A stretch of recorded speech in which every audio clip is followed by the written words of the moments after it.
تو اس لیے نیب نے آزادانہ اپنے طور کے اوپر کوئی ایویڈنسز اکٹھے نہیں کیے، اس بنیاد کے اوپر یہ کہا کہ مریم نواز کے خلاف یہ کیس نہیں بنتا۔ آپ جانتے ہیں کہ پاناما ججمنٹ میں جہاں پہ خیالی تنخواہ کی بنیاد کے اوپر میاں محمد نواز شریف کو نااہل کیا گیا تھا، وہیں ڈائریکشن دی گئی تھی کہ یہ ریفرنس فائل کیے جائیں، سپلیمنٹری ریفرنسز بھی فائل کیے جا سکتے ہیں، اور 6 مہینے کی ڈیڈ لائن بھی دے دی گئی تھی کہ نیب 6 مہینوں کے اندر اس کو ڈیسائیڈ کرے اور اس کے اوپر کوئی فیصلہ دے۔ وہ سب ٹھیک ہے، اس سے قطع نظر کہ پاناما میں سزا ہوئی، ایک مانیٹرنگ جج بنا، اس نے ڈائریکشنز دی، جج ارشد صاحب نے بھی کہا کہ میں نے دباؤ کے تحت ایک فیصلہ لیا تھا، اس کو ان کے بیان تک ہی حد تک ہی محدود رکھا۔ مسلم لیگ نون نے اس بیان کو لے کے کورٹ میں نہیں آئی، لیکن اب جو لیگل فیکٹ تھا وہ یہ تھا کہ میاں صاحب سزا یافتہ تھے اور جیل سے کچھ دن کی ضمانت کے لیے باہر گئے تھے، واپس آئے، ضمانت بحال ہو گئی چلیں، اور وہ سرنڈر بھی ہو گیا، لیکن جو سزا کا سٹیٹس ہے وہ ابھی برقرار ہے، وہ سسپینڈ نہیں ہوئی ہے۔ اس پہ ایسے میں ایک طرف سوال لے لیں کہ تو پھر ایسے میں نیب نے یہ کیوں کہا کہ ہم گرفتار ہی نہیں کر سکتے؟ دیکھیے اب یہ نیب کا ایک اپنا ویو ہے، اپنا موقف ہے، ڈیٹیل ریزننگ آئے گی تو اس میں مزید چیزیں واضح ہوں گی۔ ابھی تک میں نے چیک کیا ہے، تھوڑی دیر پہلے تک بھی اپیلوں کا جو اپیلیں بحال کرنے کا جو آرڈر ہے یا فیصلہ ہے وہ ابھی نہیں آیا۔ شارٹ آرڈر صرف اسلام آباد ہائی کورٹ میں یہی سنایا گیا کہ ہم اپیلیں بحال کرتے ہیں، اور پھر اس کے بعد اس کی ڈیٹیل ریزننگ میں مزید چیزیں کلیئر ہوں گی کہ یہ کیا وجہ کیا ہے۔ تفصیلی فیصلہ آئے گا تو معلوم ہوگا۔ اب چلتے ہیں اگلی خبر کی طرف کہ گزشتہ روز سائفر کیس کا ٹرائل روکے جانے کی فرد جرم کے حوالے سے جو کارروائی ہوئی تھی، معطل کیے جانے کی سزا مسترد کی گئی تھی، آج محفوظ فیصلہ سناتے ہوئے درخواست ضمانت بھی خارج کر دی گئی ہے اور سائفر کیس خارج کرنے کی درخواست بھی مسترد کر دی گئی ہے۔ ویسے صاحب یہ کیا ہوا کہ جو عمران خان صاحب کے خلاف کے حق میں جو عدالتیں اسے دھڑا دھڑ بالٹیاں بھر کے فیصلے دے رہی تھیں، ضمانتیں بھی اور ایڈوانس ضمانتیں بھی، اچانک وہ اتنی سخت ہو گئی ہیں کہ اب ان کو کسی کیس میں ریلیف ملتا نظر نہیں آ رہا، اور کیا لڑنا بدل گیا ہم کہہ سکتے ہیں؟ جی بالکل ایسے ہی ہے، اور اس کی آپ کو پتہ ہے پاکستان کی جو پولیٹیکل ہسٹری ہے وہ آپ مجھ سے بہتر جانتے ہیں، یہاں پہ کس طرح پہلے عمران خان کے لیے کیا کچھ ہوتا رہا، اور پھر اس کے بعد اچانک سے اور بالخصوص 9 مئی کے واقعات کے بعد جس طرح سے تبدیلیاں آئیں، اس تبدیلیوں کی زد میں نہ صرف پوری پاکستان تحریک انصاف آئی بلکہ اس کے ساتھ ساتھ عمران خان بھی آئے۔ اسلام آباد ہائی کورٹ نے جو یہ فیصلہ جاری کیا ہے، چیف جسٹس اسلام آباد ہائی کورٹ عامر فاروق نے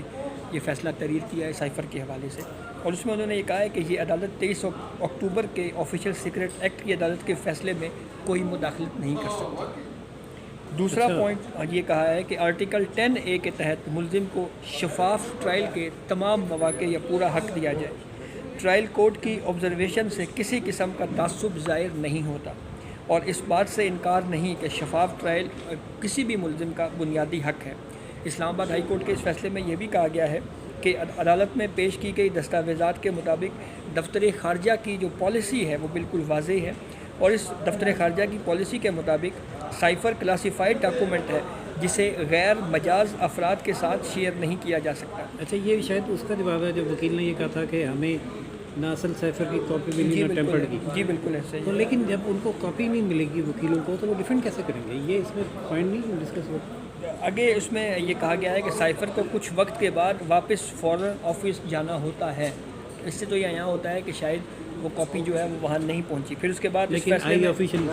آفیشیلی اور وہ غائب ہو گئی۔ جی آگے لکھا ہوا ہے کہ وکیل کے مطابق چیئرمین پی ٹی آئی پابند تھے کہ وہ حکومت گرانے کے لیے غیر ملکی سازش سے عوام کو آگاہ کرتے، لیکن یہ جو آرگیومنٹ پی ٹی آئی کا تھا اس پہ اسلام آباد ہائی کورٹ نے کہا ہے کہ حکومت گرانے کی سازش سے عوام کو آگاہ کرنے کی دلیل میں وزن نہیں ہے۔ چیئرمین پی ٹی آئی بطور وزیر اعظم فرائض سر انجام دینے کے بجائے سیاسی اجتماع سے خطاب کرتے رہے، اور پھر جو 248 کے تحت چیئرمین پی ٹی آئی کی استثناء کی بات تھی اس کو بھی اسلام آباد ہائی کورٹ نے مسترد کیا، اور یہ کہا ہے کہ آئین کا آرٹیکل 248 بطور وزیر اعظم فرائض کی ادائیگی پر استثناء سے متعلق ہے، اور پھر یہ ایک تفصیلی فیصلہ جاری کیا گیا، اس میں یہ کہا گیا ہے کہ عمران خان کا سائفر سے متعلق سیاسی اجتماع میں خطاب بطور وزیر اعظم ادا کی جانے والی ذمہ داریوں میں نہیں آتا۔ یہ فیصلہ آ گیا، اور جو جہاں تک یہ بات ہے کہ حکومت گرانے کی سازش، تو عباسی صاحب آپ کو یاد ہوگا کہ حکومت گرانے کی سازش انہوں نے تو جو کی سو کی، اس سے پہلے خود خان صاحب نے اپنی اسمبلیاں توڑ دی تھی جی بالکل جو کورٹ نے بحال کی. کورٹ نے بحال کی دوبارہ. تو اس کو آپ کیا کہیں گے کہ وہ سازش کا توڑ یہ تھا کہ آپ خود اپنی حکومت گرا دیں؟ وہ ایک پولیٹیکل سٹنٹ تھا جو انہوں پھر نے اس کے کھیلا. بعد انہوں نے استعفے بھی دیے, پنجاب حکومت بھی ختم کی اپنی, اور خود اپنے پیروں پہ. میں تو یہی کہوں گا کہ کوئی لاڑی ماری, اگر وہ پارلیمنٹ میں ہوتے تو صورتحال بالکل صورتحال مختلف ہو سکتی تھی. بہرحال اب تو بہت سارا پانی پلوں کے نیچے سے گزر گیا اور الیکشن کی آمد ہے. آج جو ایک اور کیس چل رہا ہے ابھی یا ختم ہو چکا ہوگا, مظاہر اکبر نقوی صاحب کے خلاف ریفرنس کی سماعت ہے, وہ کس الزام کے تحت ہے یہ ذرا بتائیے کہ ہمارے ناظرین کو, اور کیا آپ ایکسپیکٹ کر رہے ہیں, بریت یا کلیئرنس؟ جسٹس مظاہر نقوی صاحب کے خلاف پاکستان بار کونسل سمیت مختلف شکایات سپریم جوڈیشل کونسل میں آئی تھی, اور اس میں یہ موقف اختیار کیا گیا تھا کہ جسٹس مظاہر نقوی صاحب نے مبینہ طور کے اوپر کچھ پراپرٹیز بنائی ہیں اور وہ اس میں بے ضابطگیاں ہوئی ہیں اور وہ مس کنڈکٹ کے مرتکب ہوئے ہیں. اس کے اوپر جو سابق چیف جسٹس ہے عمر عطا بندیال, وہ اس کیس کو دبا کے بیٹھے رہے, بلکہ ایک جگہ پہ وہ بہت زیادہ جب میڈیا کے اوپر اس پہ بات ہونا شروع ہوئی تو انہوں نے اوپن کورٹ میں کہہ دیا کہ جی میں تو ان کو اپنے ساتھ بٹھا کے کسی کو خاموش پیغام دے رہا ہوں. یہ بھی نہیں بتایا کہ وہ خاموش پیغام کس کو دے رہے ہیں. اچھا, اسی اسنا میں 3 اپریل 2023 کو جو موجودہ چیف جسٹس ہیں ہمارے اس وقت سینئر جج تھے سپریم کورٹ کے جسٹس قاضی فائد عیسیٰ, اور دوسرے موسٹ سینئر جج تھے جسٹس سردار طارق مسعود, انہوں نے ایک مشترکہ خط لکھا تھا جو اس وقت کے چیف جسٹس عمر عطا بندیال کو, اور اس پہ انہوں نے یہ کہا تھا کہ اس معاملے کو ٹیک اپ کریں, کیونکہ یہ نہ صرف ایک جج کی کریڈیبلٹی کا ایشو ہے بلکہ پوری جوڈیشری کی کریڈیبلٹی کا ایشو ہے. تو اگر یہ الزامات غلط ہو جاتے ہیں تو یہ اس سے نہ صرف بری ہو جائیں گے, ادارے کے لیے بھی بہتر ہے بلکہ اس جج کے لیے بھی بہتر ہے جس کے اوپر بلا وجہ جو ہے وہ باتیں ہو رہی ہیں. تو اب یہ اوپینین کے لیے معاملہ جسٹس سردار طارق مسعود صاحب کو دیا گیا تھا. جسٹس سردار طارق مسعود صاحب نے اس کے اوپر لیگل اوپینین دیا ہے, اور اس کے بعد اب اجلاس بلایا جانا, اس سے ایک چیز اسٹیبلش ہوتی ہے کہ جسٹس سردار طارق مسعود نے اب لیگل اوپینین میں یہ کہا ہے کہ کچھ ایسا مٹیریل ہے جس کے اوپر کونسل کو اس کا جائزہ لینا چاہیے. دوسرا ایشو ہے سابق chairman NAB justice retired Javed Iqbal کا. جاوید اقبال کی آپ کو یاد ہے ایک ویڈیو آئی تھی سرتا پاؤں والی, اس ویڈیو کی بنیاد کے اوپر ایک کمپلینٹ سپریم جوڈیشل کونسل میں آ گئی تھی. اس وقت اٹارنی جنرل تھے انور منصور خان, ان کو بھی ایک نوٹس جاری ہوا تھا. تو اب پھر اس ایشو کو بھی ٹیک اپ کیا جا رہا ہے, تو اس پہ بھی جو ہمارے نئے اٹارنی جنرل ہیں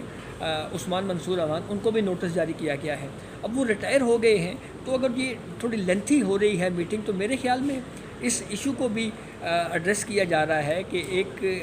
چیئرمین نیب ہیں وہ ریٹائر ہو چکے ہیں, تو ریٹائرمنٹ کے بعد کیا ان کے خلاف کوئی اس طرح کی کمپلینٹ اس کو انٹرٹین کیا جائے گا یا نہیں کیا جائے گا. لیکن ایک چیز راشد صاحب بالکل کلیئر ہے کہ چیف جسٹس قاضی فائز عیسیٰ جیسے ہی آئے ہیں تو کم از کم ججز کے اندر کی جو خود احتسابی ہے وہ پروسیس فاسٹ ہوا ہے, اور یہ اچھی چیز اس وجہ سے ہے کہ ہم ہمیشہ یہ بات کرتے ہیں کہ یار کسی سیاستدان کا کیس ہو تو آپ چٹکیوں میں بیٹھ کے اس کو ڈیسائیڈ کر دیتے ہیں, پارلیمنٹ کی قانون سازیاں آپ اڑا دیتے ہیں, جی آئی ٹیاں آپ بناتے ہیں, ان کی مانیٹرنگ آپ کرتے ہیں. تو کم از کم اپنے ججوں کے خلاف شکایات اگر وہ غلط ہیں تو غلط کریں, اور کلیئر کریں, نہ صرف کلیئر کریں بلکہ اس کے ساتھ ساتھ سپریم جوڈیشل کونسل کو ایک کرائٹیریا طے کرنا چاہیے کہ اگر کسی نے اس طرح کی کوئی غلط کمپلینٹ سنائی بات کے اوپر کی تو اس کو جرمانہ ہوگا اور یہ اس کی سزا ہوگی. اس سے یہ ہوگا کہ جو ایکچوئل کمپلینٹس ہیں وہی آئیں گی, اس سے بوجھ بھی نہیں پڑے گا, میڈیا کو پھر بات کرنے کا موقع بھی نہیں ملے گا, عام آدمی بھی انگلی نہیں اٹھا سکے گا. تو یہ اس میں بھی چیزیں جو ہیں وہ طے کرنے کی ضرورت ہے. جسٹس جاوید اقبال کی حد تک تو آپ کا جو خدشہ ہے یا تجزیہ درست ہے, کیونکہ وہ اب جج نہیں رہے یا چیئرمین نہیں رہے, تو جو سپریم جوڈیشل کونسل کی کارروائی ان کو اس عہدے سے ریموو کرنے کے لیے ہوتی ہے, اور وہ پہلے ہی ریٹائر ہو چکے ہیں. تو اس میں یہ ہو سکتا ہے کہ کونسل یہ کہے کہ اب یہ کیس ہمارے دائرہ اختیار میں نہیں رہا, اس کو عام طریقے سے چلایا جائے قانون کے تحت. اور جہاں تک مظاہر اکبر نقوی صاحب کا تعلق ہے تو اس میں جو بندیال صاحب اس کو روک کے بیٹھے رہے, اس سے لگتا ہے کہ مٹیریل ایسا تھا جس میں ان کا بچنا کافی خطرے میں ہے. تو دیکھتے ہیں کہ کیا رخ اختیار کرتا ہے یہ ریفرنس, اور مظاہر اکبر نقوی صاحب سرخرو ہو کر نکلتے ہیں یا انہیں اس عہدے سے ہاتھ دھونے پڑتے ہیں. جو بھی صورتحال ہوگی جاوید اور ناظرین کو پھر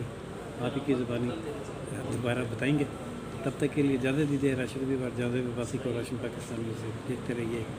روشن Pakistan news channel like subscribe اور شیئر کرنا نہ بھولیے گا. اللہ حافظ.